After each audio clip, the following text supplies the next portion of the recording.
Assalamualaikum warahmatullahi wabarakatuh. Innal hamdalillah nahmaduhu wa nasta'inuhu wa nastaghfiruhu wa nastahdihi wa na'udzu billahi min shururi anfusina wa min sayyiati a'malina. Man yahdihillahu fahuwal muhtad wa man yudlil falan tajida lahu waliyyan mursyida.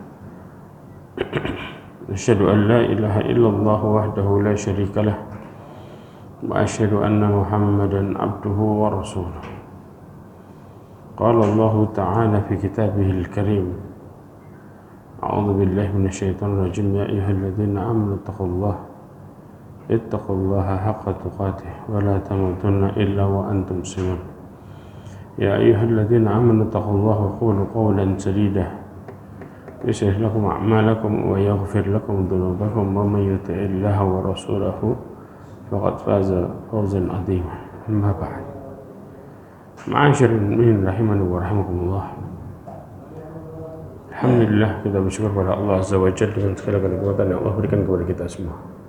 Salawat dan salam kepada Nabi Muhammad sallallahu alaihi wasallam, khairul anbiya imam mursalin, sebaik nabi dan sebaik rasul. Disebutkan oleh Syekhul Islam Taimiyah dalam kitabnya Tuhfatul Iraqi mengatakan, wa ma lidzalimi li nafsihi min ahli iman fa fihi min wilayatillah biqadri imanihi. Seorang yang menzalimi dirinya sendiri dari golongan orang-orang yang beriman. Mereka kadang-kadang taat, kadang-kadang maksiat. Mereka masih memiliki perlindungan dari Allah Subhanahu wa taala sesuai kadar keimanannya. Artinya semakin besar keimanannya, semakin Allah melindungi mereka semakin besar. Semakin tipis imannya, maka perlindungan Allah juga ngikutin. Makanya Allah mengatakan dalam surat Al-Baqarah, Allahu waliyul ladzina amanu. Allah itu pelindung bagi orang-orang yang beriman. Yukhrijuhum minadh-dhulumati ilan nur. Allah menyelamatkan mereka, mengeluarkan mereka dari kegelapan menuju cahaya hidayah. Di mana Allah Subhanahu wa taala mengutus malaikatnya untuk melindungi orang-orang yang beriman tadi. Namun ketika orang beriman itu masuk ke dalam kategori orang yang mendolimin dirinya sendiri, kadang-kadang taat, kadang-kadang maksiat, mereka masih disebut sebagai orang yang beriman. Kenapa? Walaupun ada sisi keburukan yang ada di dalam dirinya, ada sisi mereka terkadang melakukan kemaksiatan, tapi satu orang yang melakukan kebaikan dia bisa mendapatkan pahala, dan di sisi lain ketika dia melakukan keburukan dia juga bisa mendapatkan hukuman dari dosa-dosanya, sehingga terkadang dia diberikan pahala sekaligus hukuman, pahala atas taatnya, hukuman atas kemaksiatannya.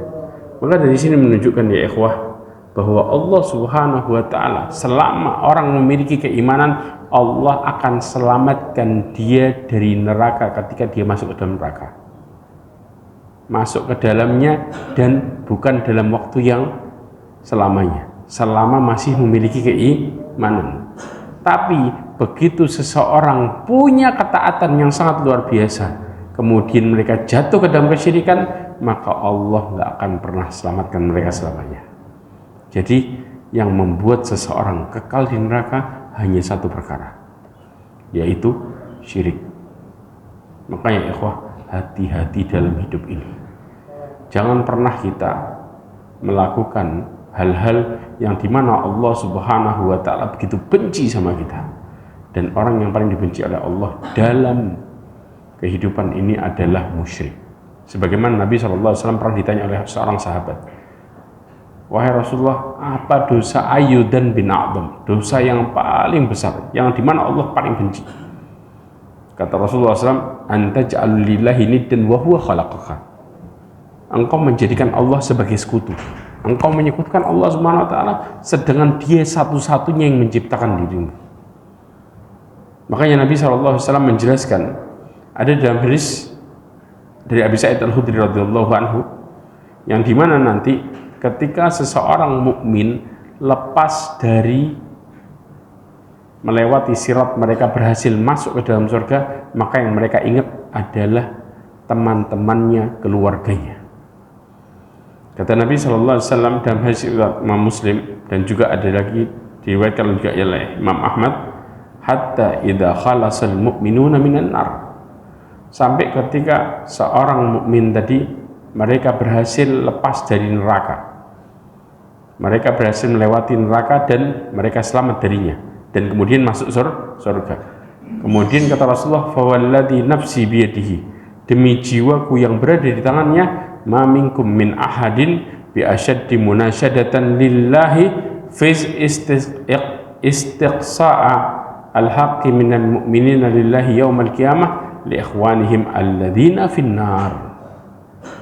Tidaklah seorang di antara kalian dengan begitu semangatnya, dengan begitu gigihnya mereka membela, meminta syafaat kepada Allah Subhanahu wa taala untuk menolong, ya, membela haknya orang-orang mukmin di hari kiamat yang saudaranya ternyata ada di dalam neraka, yang teman-temannya yang ada di dalam neraka. Jadi semua yang mereka kenal ada di dalam neraka, mereka benar-benar minta tolong kepada Allah Subhanahu wa taala untuk bisa dikeluarkan. Kemudian mereka mengatakan, Rabbana kanu yasumuna ma'ana wa yusalluna wa yahujjun. Mereka mengatakan, ya Allah, dulu mereka puasa bareng kami, sholat bareng, haji bareng. Maka ya ikhwah, ini pentingnya kita berteman kepada siapa? Orang yang baik, orang yang soleh. Bukan baik urusan dunia, tapi soleh urusan akhirat.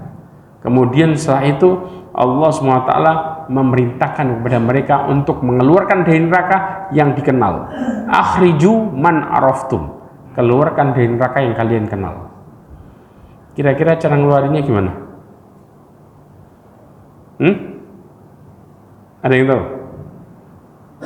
Disuruh ngeluarin yang kalian kenal, padahal yang mau dikeluarin di mana posisinya? Di neraka, di dalam. Sedangkan mereka di surga. Ada yang tahu caranya? Kira-kira gimana?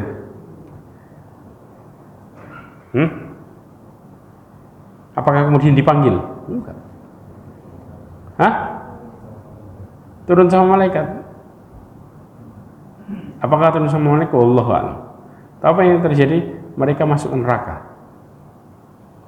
Makanya kata Nabi SAW, sangat gigihnya mereka untuk membela. Mereka masuk ke neraka, kemudian Allah mengatakan fatuhramu suwarahum alan nar. Badan mereka itu diharamkan untuk disentuh api neraka. Jadi sama sekali enggak, jangankan apinya, panasnya enggak kesentuh. Sama sekali. Masuk mereka, kemudian dicariin satu-satu. Ya ikhwah, kebayang orang kemudian masuk dan penduduk neraka itu berharap ada yang nyelamatin mereka. Sama satu-satu. Mereka cari, ini yang dikenal, keluar. Ini kenal saya nih, keluar. Terus satu-satu. Sampai kemudian mereka mengatakan fayukhrajuna khalqan katsira. Dikeluarin banyak orang. Qad idakhadun nar ila nisfi saqihi wa ila rukbatihi. Sudah dibakar sama Allah dengan api neraka sampai apa? Setengah betisnya. Ada yang dibakar sampai apa?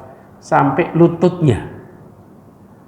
Ya, nanti bisa bayangin. Jadi Allah membakar mereka dari mulai bawah. Kemudian mereka mengatakan, Rabbana ma baqiya fiha ahadun mimma amartana bihi. Ya Allah, enggak tersisa satu orang pun terhadap apa yang Kau perintahkan kepada kami. Kemudian Allah mengatakan lagi, irji'u, balik lagi engkau ke neraka. Ngapain?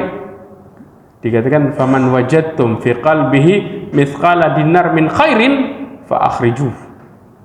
Yang apa yang kau dapati kebaikan sebesar dinar, keluarin orangnya. Anda bisa bayangin, kalau kebaikan yang sebesar dinar, berarti kebakarnya seberapa banyak coba? Cuman sebesar 1 dinar, kecil. Berarti badannya udah apa? Banyak yang gosong-gosong sudah. Kemudian dikeluarin orang banyak dari neraka. Kemudian mereka mengatakan, Rabbana lam nadar fiha ahadan mimma amartana. Ya Allah, kami enggak ninggalin seseorang yang Engkau perintahkan terhadap kami.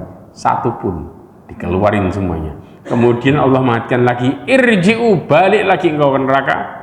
Faman wajadtum fi qalbihi nisfa dinar min khairin fa akhriju. Barang siapa yang engkau dapat kebaikan setengah dinar, maka keluarin dia dari neraka. Dikeluarin banyak orang lagi, tapi dengan syarat yang mereka kenal. Kalau yang nggak dikenal, nggak pernah ketemu di masjid, nggak pernah ketemu ibadah bareng, nggak pernah kelihatan, kira-kira dikeluarin nggak? Dilewatin. Sedangkan penduduk neraka tuh berharap kepengen keluar dari situ, itu angan-angan terbesar ya. Ini yang terjadi ya ikhwah. Maka kemudian sudah dikeluarin banyak orang, mereka mengatakan lagi, sudah kami lakukan. Kemudian kata Allah Subhanahu wa taala terakhir mengatakan, irji'u faman wajadtum fi qalbihi mithqala habbatin, ya, mithqala darratin min khairin fa akhriju. Barang siapa yang engkau dapat di dalam hatinya sekecil apapun dari kebaikan, sekecil apapun, keluarin mereka semuanya. Maka di sini para ulama mengatakan, sekecil apapun orang punya keimanan, Allah akan selamatin mereka dari neraka, walaupun harus lewatkan neraka dulu. Tapi yang jadi permasalahan, apakah kemudian kita melihat neraka itu enteng? Paling sebentar tok dibakar. Jawabannya enggak. 1 hari di akhirat sama dengan 1000 tahun di dunia. Kita kena masalah 2 bulan aja udah stresnya luar biasa. Baru masalah di dalam hati, belum siksaan fisik. Bagaimana kalau kemudian kita bicara 1 hari di akhirat dengan 1000 tahun di dunia? Apakah orang bisa menganggap itu enteng? Dan mereka kalau diadab oleh Allah, Allah tidak meninggalkan di bagian tubuh manapun, luar dalam, kecuali Allah adab mereka. Bahkan perasaannya Allah hancurkan, dihinakan, dicaci maki mereka dalam neraka. Ini perkara yang kita harus pahami. Terkadang ya ikhwah, orang jangan pernah merasa aman. Kata para ulama di antaranya Syekh Abdurrahman bin Nasir As-Sa'di mengatakan, jangan pernah seseorang itu merasa aman terhadap amal soleh yang dilakukan. Karena bisa jadi ketika dia kena fitnah bisa menghilangkan imannya secara total. Ketika mereka kena ujian yang dimana kemaksiatan bisa hilang tuh imannya total, yaitu apa? Kesyirikan. Tapi kadang-kadang nggak terasa, betul apa enggak? Makanya di sini setiap orang harus berhati-hati dalam hidupnya. Walaupun mereka mengatakan nanti kan dikeluarin, iya kalau imannya aman, kalau imannya masih ada, kalau imannya hilang total, apakah mereka masih bisa disebut sebagai orang Muslim? Jawabannya tidak. Orang yang hilang imannya karena kesyirikan, maka Allah jadikan mereka orang-orang yang kafir, keluar dari Islam. Kalau sekedar Islam itu hanya sekedar mengingat Allah, ya, mengatakan mengakui Allah, maka orang-orang kafir Quraisy tidak bakal Rasulullah perangi. Karena orang-orang kafir Quraisy itu mereka meyakini Allah, yakin sama Allah. Bahkan antum tahu nggak, orang kafir Quraisy ketika nulis surat boikot untuk memboikot Rasulullah dan keluarganya dengan memulai kata-kata Bismillah atas nama Allah. Mau bilang apa? Tapi mereka tidak memiliki keimanan untuk beribadah hanya kepada Allah. Mereka melakukan kesyirikan. Itu yang menjadi tolak ukur kenapa Rasulullah disuruh untuk memerangi mereka semuanya. Kenapa para nabi dari pertama sampai terakhir perintahnya sama, menyuruh umatnya untuk bertauhid kepada Allah. Makanya kenapa Rasulullah mengajarkan tauhid murni kepada mereka sebelum datangnya perintah apapun 10 tahun lamanya. Baru setelah itu datang perintah dari mulai sholat dan yang lainnya. Ini yang terjadi ya ikhwah. Maka jagalah keimanan kita dan jangan pernah lupa selalu kita berdoa, ya muqallibal qulub tsabbit qalbi ala dinik. Karena dari sini Allah akan menjaga bagi orang-orang yang berharap kepada Allah dan meminta kepada Allah supaya Allah menjaga tauhid mereka dan keimanan mereka. Sedangkan kemaksiatan terkadang orang kepeleset, terkadang orang mereka lurus.